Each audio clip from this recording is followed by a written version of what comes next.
Dear friends and followers, today's video is more of an advisory video on how do I fill out my logbook. 1383, runway 27, clear takeoff. United 1538, number 32700. Now you might ask, is it really necessary to keep track of my flights? Yes, it is, most definitely. If you want to apply to any pilot job, the employer will ask for your gained flight hours in order to assess how much flight experience you have had in the past. Nowadays, there are all sorts of apps to record your flight hours, but I highly recommend that you stick to the old-fashioned way and write down your hours in a proper pilot's logbook. You never know what might happen to the digital format. Which logbook shall I buy? I admit there are loads of them out there, but if you're a pilot student, I personally would recommend to get the Jeppesen Pilot Logbook. Why? First of all, it meets all flight authority regulations, and at the beginning of your flying career, you'll be going through all sorts of different flying lessons, solo flights, check flights, simulator flying, etc. And the Jeppesen Logbook has specific columns indicating if you've been flying solo or with your instructor. Okay, let's get started. When we open the book, first thing to do is put down your name at the holder's name and your license number. If you're not sure which number to put down, I have some good advice. I have learned from the past that keeping together all your vital flying documents isn't a bad idea. And because I have my logbook with me at all times, I added these little pockets to my book to safely store my pilot license, medical documents and passport. If you're being checked by a flight authority officer, he'll be wanting to see those documents, and it doesn't make a good impression if you have to turn the cockpit upside down just to find your papers. Okay, this is another personal tip of mine. Insert a picture of yourself. It's not a requirement, but in the event of losing your book, a picture is easily recognizable than just your name. Especially if you work in an airline, not everyone remembers your name, but with a picture, things might just get a little easier. Okay, logbook number and entries from 2 is pretty self-explanatory. Put down your address. You never know who will find your book in case of a loss, so he might send it back. The next page is an optional pilot's information. You can fill out all this information you have in accordance to your personal records, employer, type of license, ratings, medical history, etc. Although all this information is obviously in your documents, so if you apply for a job, the employer is wanting to see the originals anyway. Okay, let's put in our first logbook entry.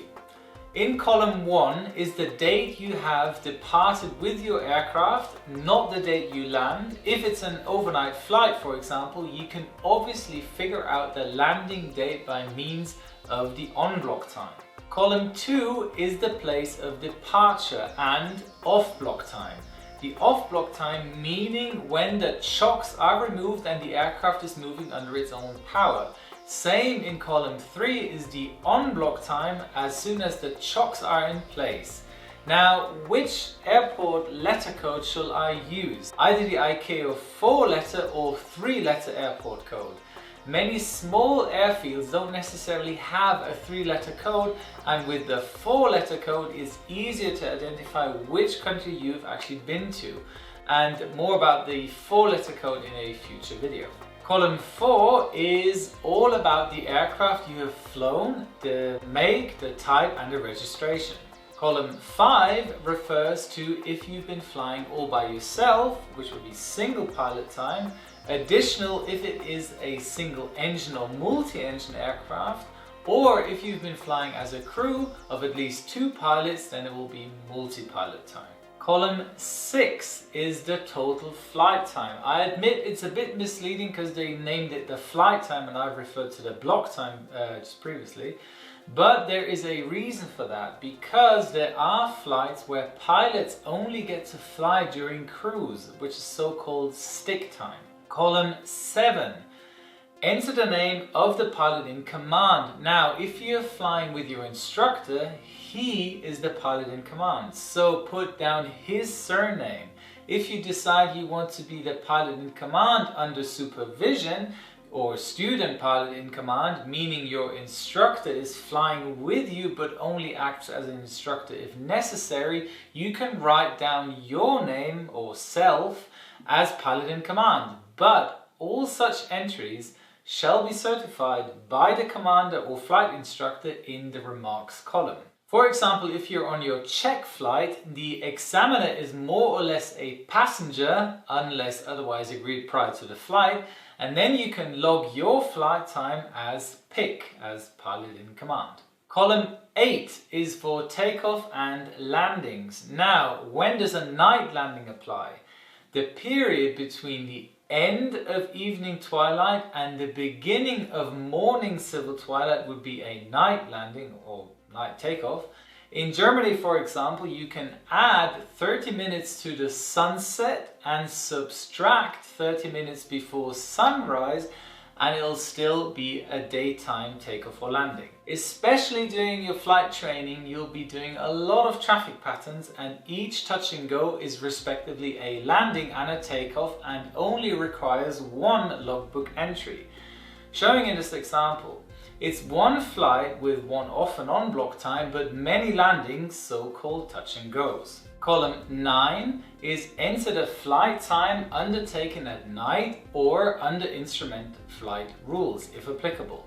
Column 10 refers to the pilot function.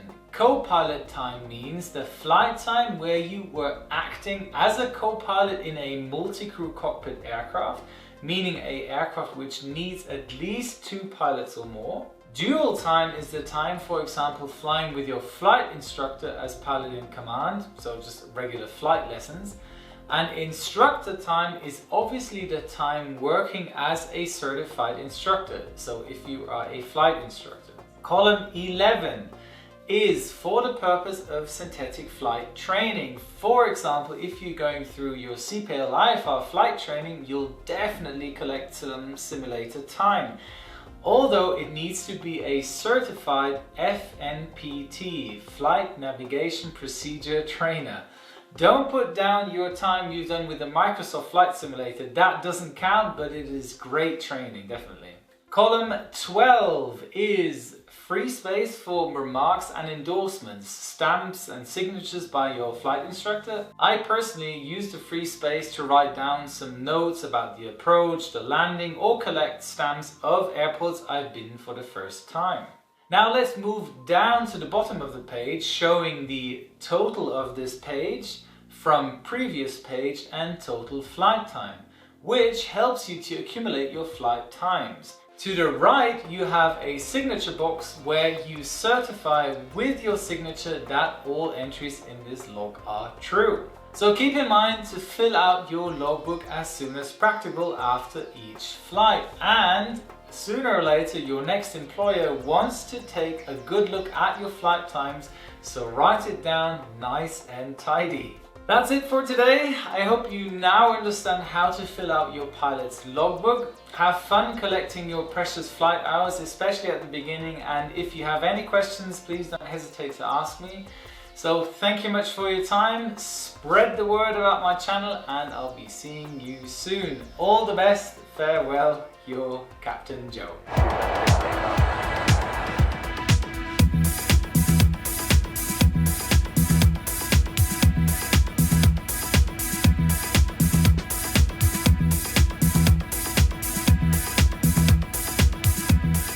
Paper and digital logbooks have their own unique strong and weak points. For example, paper logs don't need a power supply, are portable, and make it easy for instructors to make endorsements. But finding a specific category of flight times, such as in maybe retractable gear aircraft, is time intensive and subject to inaccuracy if you miss out an entry. They are also subject to unintentional math errors. Nobody's perfect. If the pilot enters the numbers correctly, a computer logbook takes care of all the necessary computations without error.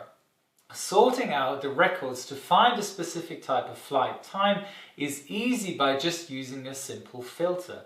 Also, most computer logbooks are easy to customize to record specific types of flight time or give an instruction, And their note fields give pilots more room to record details of the flight. But there is one big disadvantage to it. If the app crashes or gets hacked or whatever and everything is lost, then has hit the fan.